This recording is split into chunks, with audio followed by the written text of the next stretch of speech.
Hello, it is Erin Flitter here, and I am here for another 10 types video. So today I'm going to be talking about 10 types of self-care trackers. So some of these are going to be a little bit obvious, some of these are going to be my take on them, and some things I haven't really seen a lot of, so I want to highlight those as well. So I am going to do the 10 types of self-care trackers for you today. I'm just going to go through a list of things that you may or may not include in your own self-care journey and a good way to track that in your bullet journal. So I started off and I tried to squeeze these into only a couple pages because I've been using a lot of pages in this bullet journal for these 10 types of trackers, and I would like to minimize them a little bit, so I included a bunch on the same page. So the first three are pretty obvious ones. The first one is a gratitude log. So one of the things that I think about when I think about self-care are the little things that just go the extra mile when it comes to being grateful for something that you like, something that has happened to you that makes you feel better. So one of the things that I thought would do that is a gratitude log.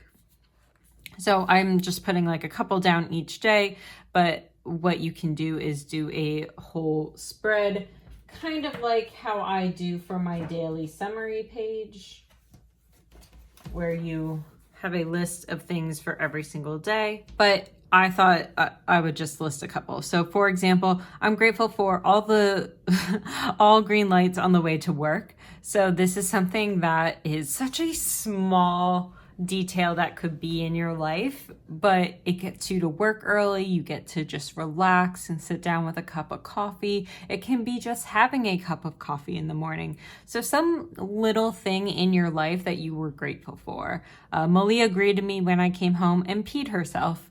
This is something that happens quite often because I leave for several days at a time for work. And so my dog gets so excited when I come home that just a little bit of pee dribbles out of her. I know that's probably TMI, but she's so excited that she can't contain herself. And I think it's so cute that she just loves me so much, and that unconditional love from a dog is so great. So I put that as one of the gratitude logs. My husband brought home flowers to cheer me up. He actually did this the other day. He went skiing and he knew that I was sad that I couldn't go skiing with him. So he brought flowers home. Coincidentally, it was right around Valentine's Day. It was a couple days after Valentine's Day, but still he went out and he got flowers because he knew that I was sad that I couldn't go skiing. So those are some little things that have happened in my life in the past couple days that I thought, was just amazing. Well, actually, I never get all green lights, but I wanted to include that just in case that's a little thing that could happen to you. It's kind of a miracle if it ever does. The next one is a self-love log. So this is kind of similar to a gratitude log, except this is things about yourself that you are grateful for, or that you are proud of yourself for, or that you love about yourself. So write something you love about yourself every day. I love that it takes a lot to make me give up. If I am really excited about something and it's just not working out right, it takes me a really long time to give up. I try to find 800 different ways to do something that I want to do before I realize that it may not be right for me at this point in time in my life. So it takes a lot for me to give up. I love that I am passionate about my work. It is something that has come up in my mind a lot over the past couple of years. It's been a little bit tougher at my place of employment, but I know what I'm doing is important work. So it's something that I continue to think about all the time, and I'm still passionate about it regardless of how tough it can be at times. I love that I can wake up and not press snooze. This is a weird thing about me. When I wake up to an alarm, I don't have to, I don't press snooze at all. I will 100% wake up. Sometimes this happens before my alarm because of my animals, but it is something that I really do like about myself. I don't press snooze 15 times, so I'm not constantly in that weird state in the morning where you're like in between awake and not awake. When I wake up, bam, I'm awake. It's just how it goes. Sometimes I don't love about myself as much as others, but it is something, especially during the work week, that I can appreciate about myself a lot. The next one is habit trackers. So I know this is kind of an obvious one. I do have a video about a bunch of different types of habit trackers and things like that. But I thought I would just show you on a monthly scale doing habit trackers and how you can use the habit trackers to your advantage when it comes to self-care. So something like meditating, if you want to meditate every day for, 10, 15 minutes, or if you only have time to do 5 minutes in the morning and you just sit down and you let yourself breathe and wipe your brain clean for the morning, that might be something that helps you. Or maybe it helps you going to bed at night, but maybe having something like meditating in your habit trackers can help you reach those goals. I put light therapy in here because, for example, this is something that I know a lot of people, especially in the Northeast and in the Northwest, deal with quite often in the United States during the winter, where it is dark for so much of the time that it can be cause seasonal depression disorder, SDD, I think it's called SAD, seasonal affective disorder, something like that. But it's kind of a depressive state because of the lack of light. You're not getting as much vitamin D. You're not seeing the light. You are inside working when it is nice out on the limited days that it is nice. So light therapy is making sure that you see some sort of light within like the first hour of waking up, something like that. So there, I will actually link down some information about light therapy and stuff like that. Sleeping 8 hours. Now, sleep depends on the type of person, how many hours you need to function. I'm more around a 7-hour time period, but I used to be more like 9 when I was in college. I would sleep 13 hours on the weekend and like 9 during the week. But I have had to adapt since changing my work schedule and all that kind of stuff. Riding a bike, some things, it's just like a nostalgia factor. It's also a physical factor that it makes you work out a little bit. So maybe something like riding a bike is good for you. Maybe something like taking your dog for a walk, if you aren't as physically inclined to be able to ride a bike, for example. And then, of course, something like reading a book. This is 100% me. I will just sit down and read a book for hours if I can. And if I can't, then I try to at least make sure I set a timer for about 20 minutes a day where I can just read and not worry about anything else for 20 minutes. The next one I'm going to show you is something that I added to my bullet journal this month. This is number 4, is a self-care bingo. So I looked it up online, and there's 6 different categories that you can call self-care: physical, emotional, intellectual, spiritual, sensory, and there's also a social one.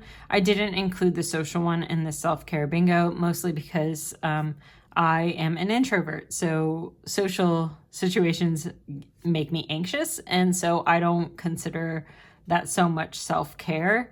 I can usually get over it, but maybe if that is something that's important to you, having some sort of social aspect of your self-care, you can always add a 6th column. That's not a big deal. This is just like a general bingo board.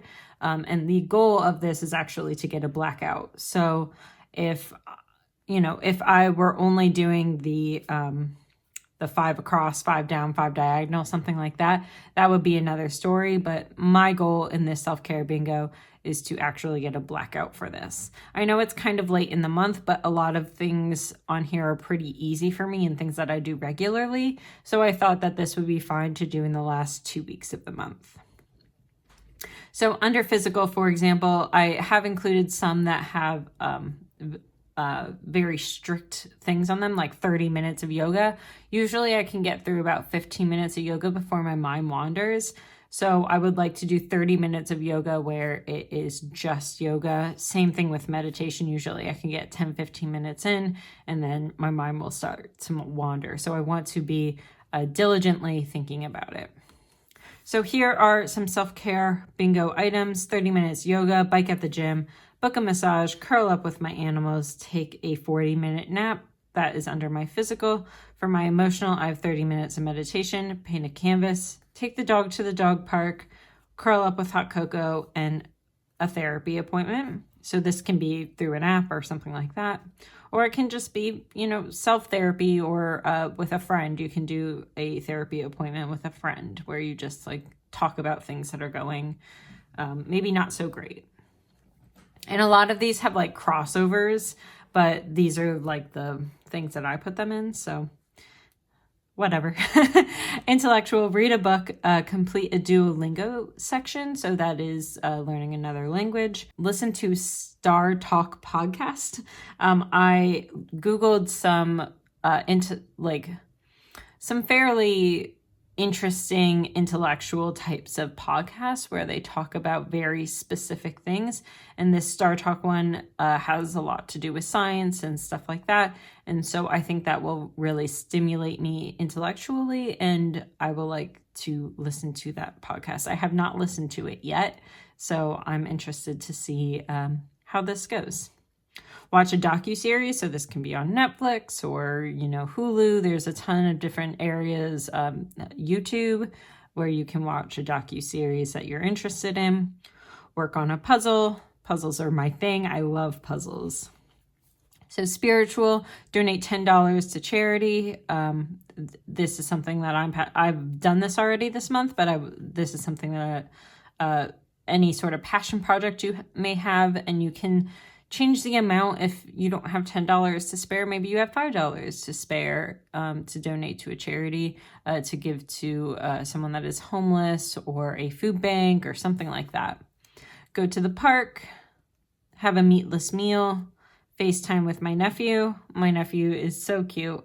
So I like that on a spiritual level, because there's something about kids, especially when they're very young, that they have not been hardened by the world yet. So it's a very spiritual thing for me. 1 hour of no technology.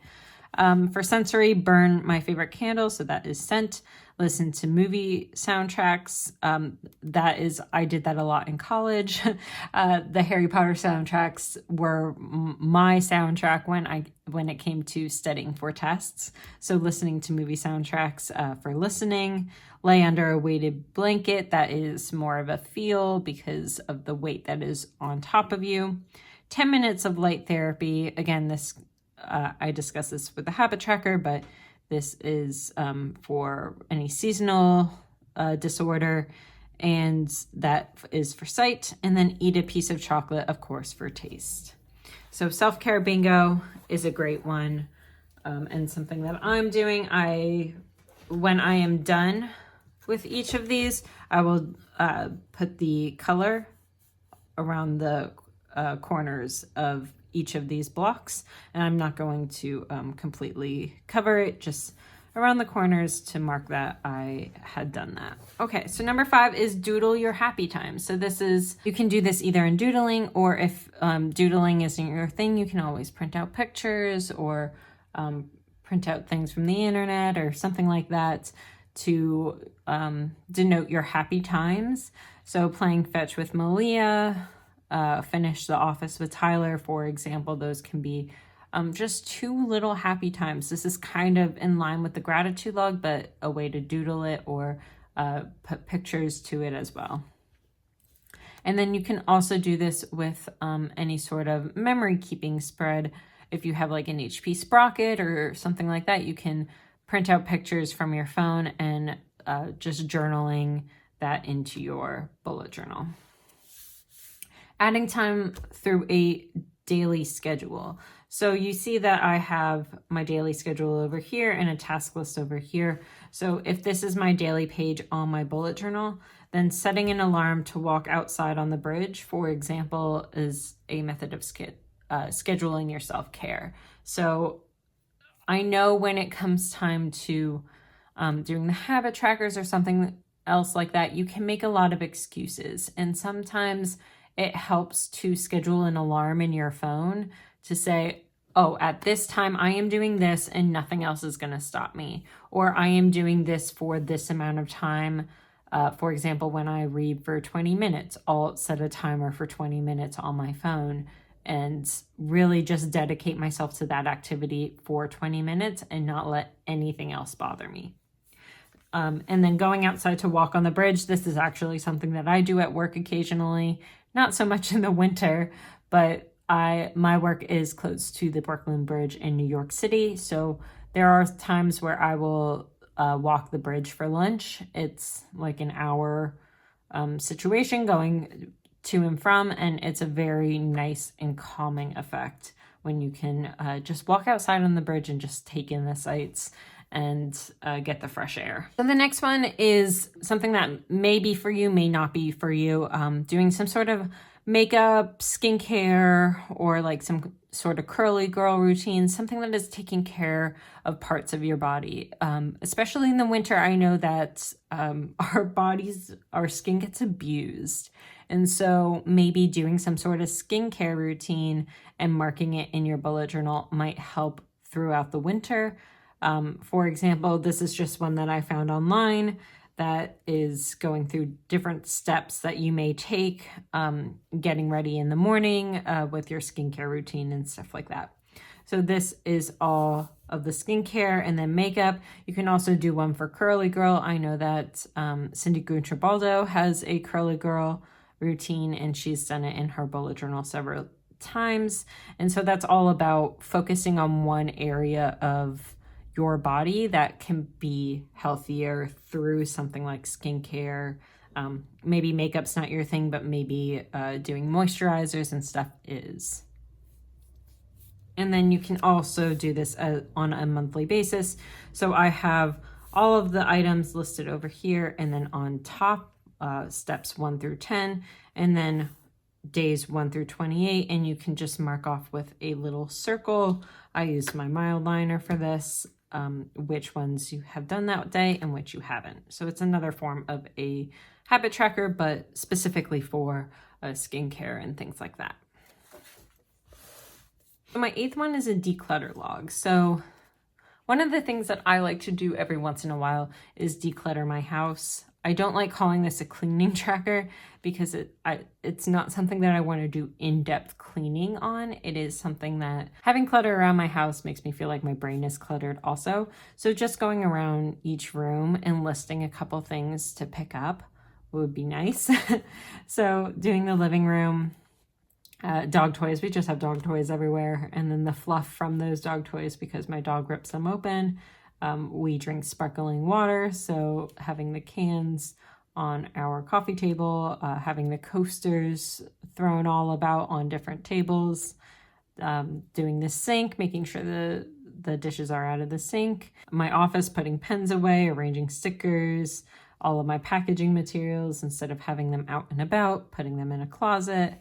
Doing some sort of digital declutter. If my downloads folder is ridiculous, making sure I clean that up and then empty the trash in my computer. So having a declutter log to make sure your space around you is decluttered so your mind can be decluttered as well. This is just a random brain dump of things that make me happy. So for example, listening to a podcast. If I'm in between meetings and I don't have something that I'm actively working on, maybe it would be nice to put some earbuds in, listen to a podcast while I have my email up and I'm like, doing something with that. I'm having pizza, which I just had the other night because I'm not keto right now.